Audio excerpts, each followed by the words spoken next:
I'm gonna take you back about 25 years. So I am 24 years old. Just started working at Prep. Been here for about a year after college. My good friend Coach Moritz had just started working at Prep as well. He was 23, and the hockey program was in a tough spot. The year before, the coach had been let go. He was a good guy and a good coach, but just didn't quite understand the culture of Prep, and the team was a bit divided. And I don't know Father Boughton, the headmaster's wisdom at the time, but he decided to turn this program over to a 24-year-old who was barely older than the kids he was coaching. And we had a good team going into that season. This is the 99-2000 season. We had a good team. We had good talent. We were a little thin on defense and knew we had to shift some athletes around. But my primary goal, as given to me by the president of Prep, was to rebuild the culture around the program, to make it a good experience for the boys, to bring families together, kids from different communities, and make Prep hockey more a part of the school than it had been for the last few years. More important than success. Now, when you say that to hockey people, they nod and say, yeah, but success is what we want. We started hot, 4-0.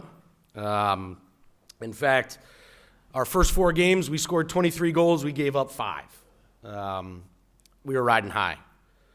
Good group of guys, good mix of veterans and young guys, a couple freshmen on the team, good senior team. Mr. Altieri, our director of marketing here and enrollment here at Prep, was a senior on the team. Coach O'Hara was a junior.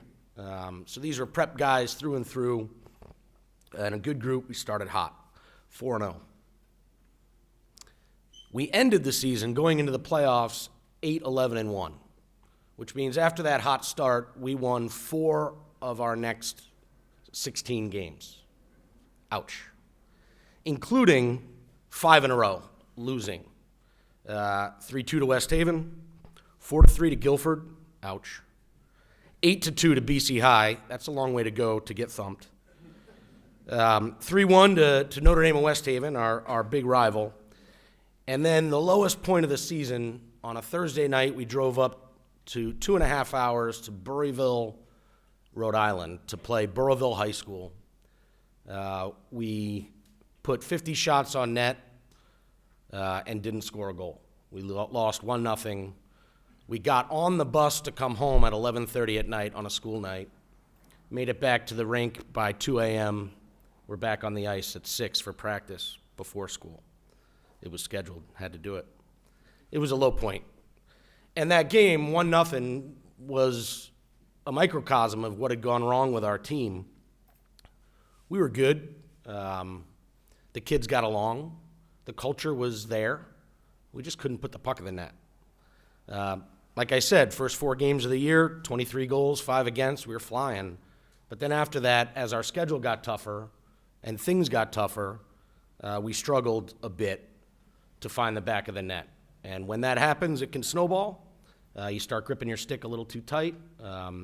Every moment becomes fraught with pressure. And you get in hockey, they call it puck luck, you get the opposite of that. Bounces don't seem to go your way. And that's where we were. When we tell that story of that year, when I see those guys, and I spent an hour with one of the members of that team yesterday at our alumni game. I spent an hour talking to him after the game about it. The memory of that season is that we started slow and built to a crescendo at the end. That's not true at all. We started hot and really didn't get it going ever. We'd win 1, we'd lose 3. We'd win 1, we'd lose 5. We'd win 1, we'd lose 2. And the theme was always the same, really close. We played well, good group of guys, but just came up a goal short here or there. But I could sense as we went through that season that something was happening. And I just want to tell 4 little stories about that year that lead to where that team ended up and why that team, I think, has a special place in prep history and certainly in my heart. And the first story is the story of the gentleman who I was talking to last night after the alumni game for an hour, Scott McDonald. He was a junior on the team and a great hockey player. And one of those guys that wherever you put him, he would do well. Forward, defense, you name it. Probably put pads on him. He could go in the goal if you asked him to. And we had lost a really heartbreaking 2-1 game in overtime at home in front of the bomb squad to Notre Dame of Fairfield, a team we had beaten earlier in the year and we should have beaten. But again, we outshot them 2-1 and just couldn't find the back of the net. And after the game, Scotty's sitting up in the stands, still in his gear. He had taken his skates off and walked up into the stands. Everyone had left the rink. It's probably an hour after the game, and he's still dressed. He's emotional, a very emotional kid. And Coach Moritz and I walk up and sit next to him to talk to him, and he said, "We can't score." I said, "I know, Scotty, it's been tough." He said, "No, you need to move me to forward." I had been playing him on defense. He said, "You need to move me to forward. I'll score. I'll get it done. I promise." And I knew, or at least I thought I knew, that yes, if we moved Scott up to forward, he'd probably give us a goal a game. But if I pulled him off defense, we'd probably give up 2 more. And I didn't think it was the right idea. And I started, in my mind, here's this really emotional kid after a game, thinking about what I should say in this moment. Again, I'm 24 years old. I'd never done this before. But Coach Moritz, in his infinite wisdom, didn't bat an eye. He looked at Scott and said, "What, are you going to quit?" And Scott said, "Maybe." And Coach Moritz said, "Well, if you do, just remember something. This ship's sailing with you or without you." And Coach Moritz got up and walked away. And Scotty's sitting there looking at him, looking at me. I'm looking at him. Yeah, that sounds about right. Scotty didn't quit, of course. He was a prep man through and through, just having an emotional moment. He was there, practice the next day, working hard on defense. But I learned something there. I think Scott did too. Coach Moritz, always emotional as well. It's not about you. It's about us. And even when we think in that moment that we can sacrifice by putting ourselves out there a little bit more, which is what Scotty wanted to do. He wanted to do more. That good sense of selfishness also can detract from the community that we're trying to build. And I didn't think about it the way Coach Moritz put it, but after he put it that way, I did. Tomorrow's another day. This ship's sailing with you or without you. No matter what happens, there's another game. When I was growing up, my father would come to our games when I was a kid, and he never asked me who won, who lost. We'd get in the car, and he'd say, "How'd it go?" I'd say, "Oh, it was okay." And he'd just look at me and say, "Well, you live to play again."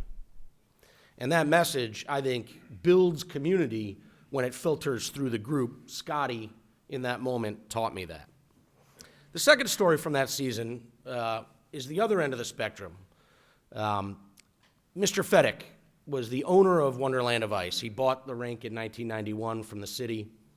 His daughter still owns it to this day. Sadly, Mr. Fedek passed. But he was a World War II veteran, and when he bought the rink, he kind of adopted Fairfield prep hockey. Chris Drury was there. He became a huge supporter of prep. And he was famous for coming into the locker room and giving these motivational speeches from his time in World War II. He was a CB, and he would come in with his can-do spirit, and he'd have his acronyms from his time in the military. MAPS was his big mobility, ability, position, speed. I'll never forget that. That's how you win a war, and he'd come in and try to fire up the guys. He'd tell us about combat mode, and when playoff time came around, he would remind the guys that we're in combat mode, men. No booze, no broads, no skydiving. Got to stay focused. But the other thing he would do is he'd come in after the game, and he would pass out stress balls, these little squishy balls. He must have bought stock in them, I don't know. He'd pass them out to all the guys who had good games. He'd come in and say, Danny Nemchek, you had a great game. Mike Healy, here's a stress ball. And the kids would squeeze them and laugh. And I learned something else. in that moment watching Mr. Fedek about how to build community around a team. You got to stay loose. And that was his message, not mine. He used to say that right before they went on the ice, you got to stay loose. And his speeches were designed to fire kids up, but they were so funny too. His intensity was funny, and it reminded the guys to stay loose in the toughest of circumstances. The third story about building community from that year was a young man named Joe Deck, great player, and I walk into the locker room one day before practice, and he's standing in the middle of the locker room in his boxer shorts, and everybody's laughing at him, and he's got these sort of oversized boxer shorts with dogs on them, and on the back it says, "Lights Arf," and everyone's laughing at him. What are you wearing these silly things for? And he walks over and flips the lights off in the locker room, and all the dogs on his boxer shorts, they were iridescent. They glowed up, in the dark. Lights Arf. Everybody's laughing. We go out. As that year went on, the kids, didn't come from me, but the kids developed a superstition before the game where 2 or 3 minutes before we were ready to go on the ice, Mr. Fedek had come in to give his talk. I'd given the X's and O's speech before the game about what our game plan was. And someone would yell out, "Lights Arf," and someone would flick the lights off in the locker room. It would get pitch black, and just for a minute or two, dead silence. And it's that reflective moment, that Jesuit reflective moment before a big game. No rah-rah in that moment, dead silent, everybody having their opportunity to think about what this means to them, what they're about to do, grounded in something funny, Lights Arf, but leading to something powerful and meaningful for those guys, and ultimately bringing us together. And in the playoffs that year, we went to a rink. We were on the road for all our playoff games because our record was so poor. We went to a rink where we didn't have control over the lights in the locker room. There was no switch. They were just lights on, not Lights Arf. And 2 or 3 minutes before the game, somebody yelled out, "Lights Arf," and we couldn't do it, but all the eyes in that room closed. And all the kids were silent and sat there thinking about who they are, why they're here, and what they want to do. And the fourth moment was as that year moved along. The guys today don't quite understand this, but the dads probably do. In a locker room or a dorm room, or if you shared a bedroom with your brother, the person who has control over the stereo has a lot of power. Today, everybody's got their headphones. They're all listening to different, but back then, we had a stereo in the locker room that blasted music, and whoever had control over that had a lot of power on the team. And there's a lot of different musical tastes. You'd walk into the locker room, you'd hear some rap blaring, then you'd hear some metal music blaring, you'd hear country music, and invariably someone would get upset and say these songs are no good, or you're giving me a headache, or this song puts me to sleep. And there was always this tension over the music. About halfway through, the boys decided, since there was so much tension over the music, that maybe we should just have fun with it.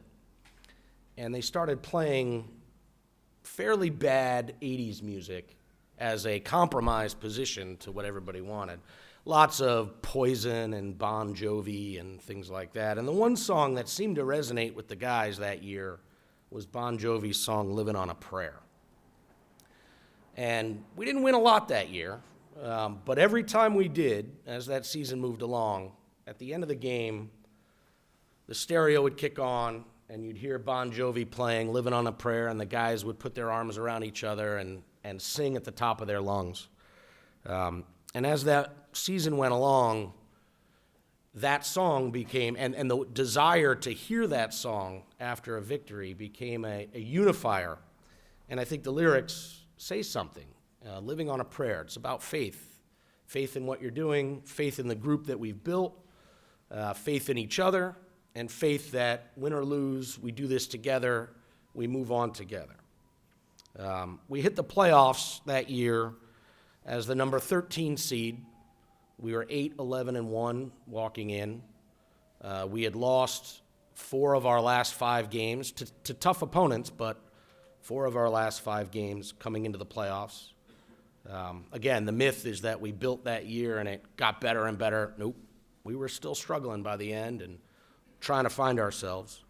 We were a 13 seed. We went up to Enfield, about an hour and a half bus ride, to play the 4 seed, and they had played a really weak schedule and had a really good record.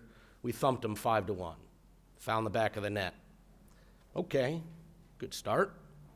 Who's our next game? Second round, we have to get back on the bus 2 days later and drive hour and 45 minutes up to Newington on a school bus, bouncing the whole way, to play a team that also had a very good record, I think 18-2 or 17-3.